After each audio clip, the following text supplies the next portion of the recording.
What's up, everybody? Welcome to another episode of the PepperPack Podcast. I'm the Dr. Pepper teacher, Zach Bowman, and as I like to always say, good morning, good afternoon, good evening. I don't know what time it is, but I hope it's good. I'm here for another short evening episode of The Pondering Pepper, where we ponder some of the greatest questions that have never been asked and some that have been asked and people just don't want to answer. So I'm going to go ahead and throw up our Pondering Pepper hashtag and our link tree. If you haven't already, we'd love for you to connect with us on our social media. We have all our social medias on this link tree. So if you go to linktree/pepperpack, I guess there's a period between the R and the E's in Linktree that will get you access to all that. And then you can connect with our Redbubble store where we have a bunch of awesome merch with our logos and different designs on them that our designer has created. So that is an easy one. It's redbubble.com/people/pepperpackpod/shop. I know there's a lot of slashes in there, but you got it. You can see it on the screen. If you can't see it on the screen and you're listening somewhere, check out our YouTube video on YouTube, and that will have all that information for you. But until then, let's crack this open. You know how we do it. 1, 2, 23. All right.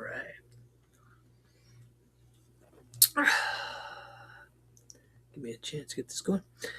So, tonight's question is complicated but simple. It's one I've been thinking about for a while. Just kind of mulling over how I want to answer it. By the way, shout out to all my Sporting Kansas City friends.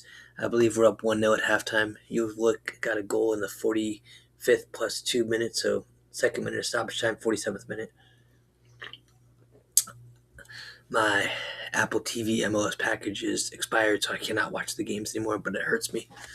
It's all right. I'll catch highlights later. But tonight's question, let's just jump into it, is March 13th, 2026, Pondering Pepper, number 73. To what degree have you actually controlled the course your life has taken? To what degree have you actually controlled the course your life has taken? What's up, Leyland? Yep, I got you, man. I told you I'd take care of that follow. We got you. We appreciate when we have people tuning in, watching, and communicate with us. It's all big Dr. Pepper loving family. I'm not going to lie, though. It took me a while to find your name because the comments all disappeared after the stream ended yesterday, but I got you. So, back to the question. To what degree have you actually controlled the course your life has taken? I'm going to be maybe a little controversial.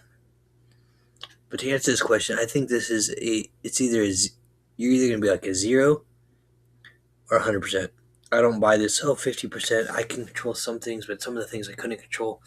Granted, I know when we're children, there are a lot of things that happen to some people, good, bad, ugly, that they don't have control over. But what they do have control over is how they respond, which then, of course, controls where they're going. The course your life has taken. So I'm going to say it's 100%. To what degree do you have actually control of your course your life taken? You have the ability to respond. I know. I'm not even going to attempt to tell people stories, but I know a number of stories of people who have had awful upbringings, awful things happen to them that you don't even want to mention, that they have been able to overcome that through a lot of counseling or just growth in their faith and different things that they've experienced. And then I know some people that have had a great childhood, great upbringing, supportive family, and they just chose to make bad choices. And so this is, as we usually answer this between Dr. Pepper, our actual personal life understanding of it, and then the faith side of it. This is more the personal side of here. I forgot to do the Dr. Pepper side first, but I'll get there. I think it's a lot about the choice because, like I said, some people have had really bad, poor upbringings, and they've chosen to not live in that anymore, not be identified by that, or defined by that. I like that word better, defined by that. Those events. And then there's people like I said, who have great things, lots of support, and choose to throw it all away. And their direction of their life is now downhill. Um, my biblical faith-based side, I go to the story of the prodigal son. We were talking about this in my school the other day in our chapel, about how he squandered. Actually, was it chapel? Yeah, I think it's in chapel. I think it's either chapel or my church, but I think it's chapel.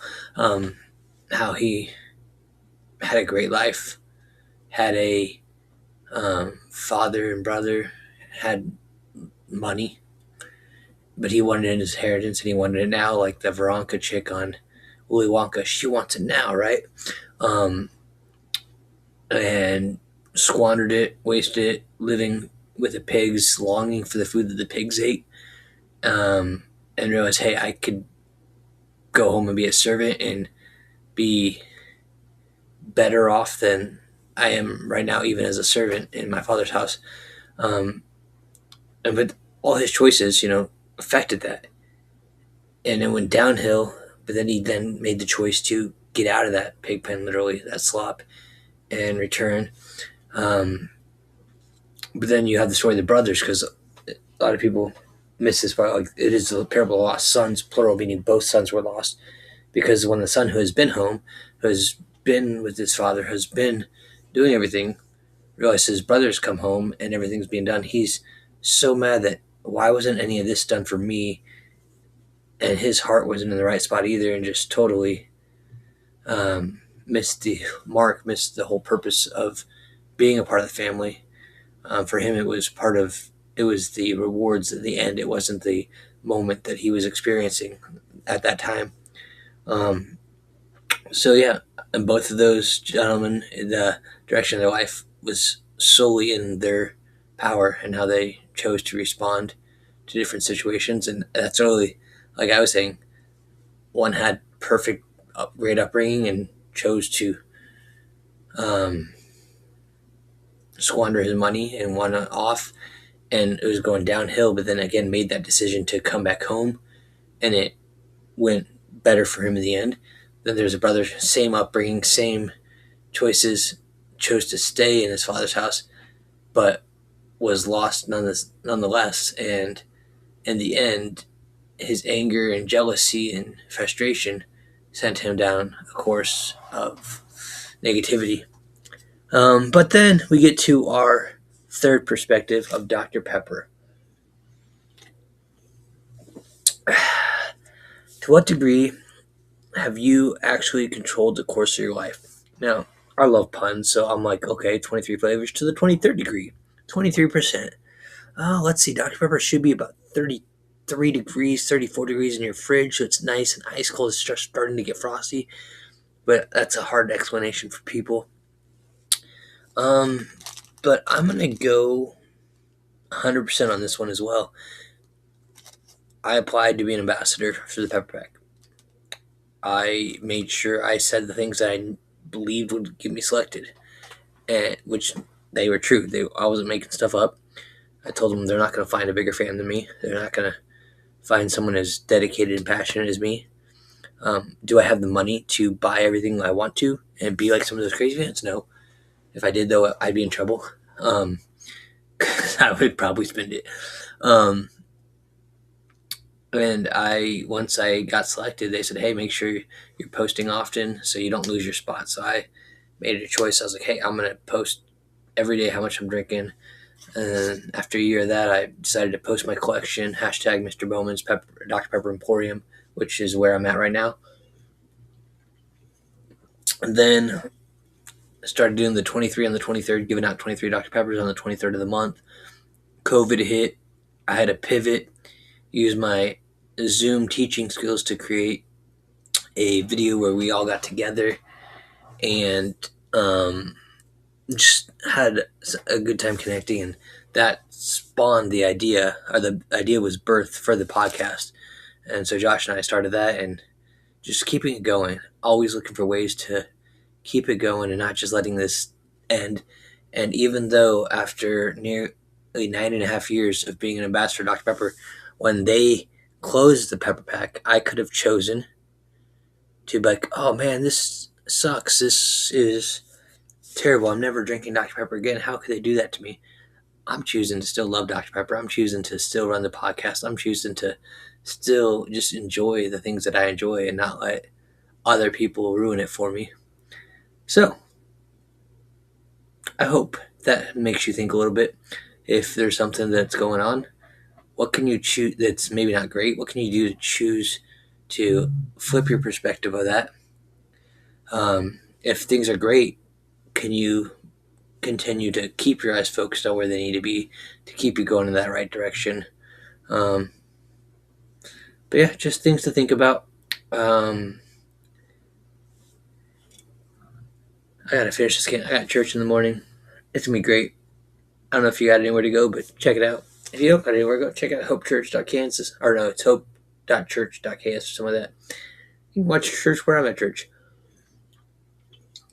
But either way, y'all, stay safe, stay caffeinated, be blessed, be a pepper. Until we drink again, I'll see y'all next time.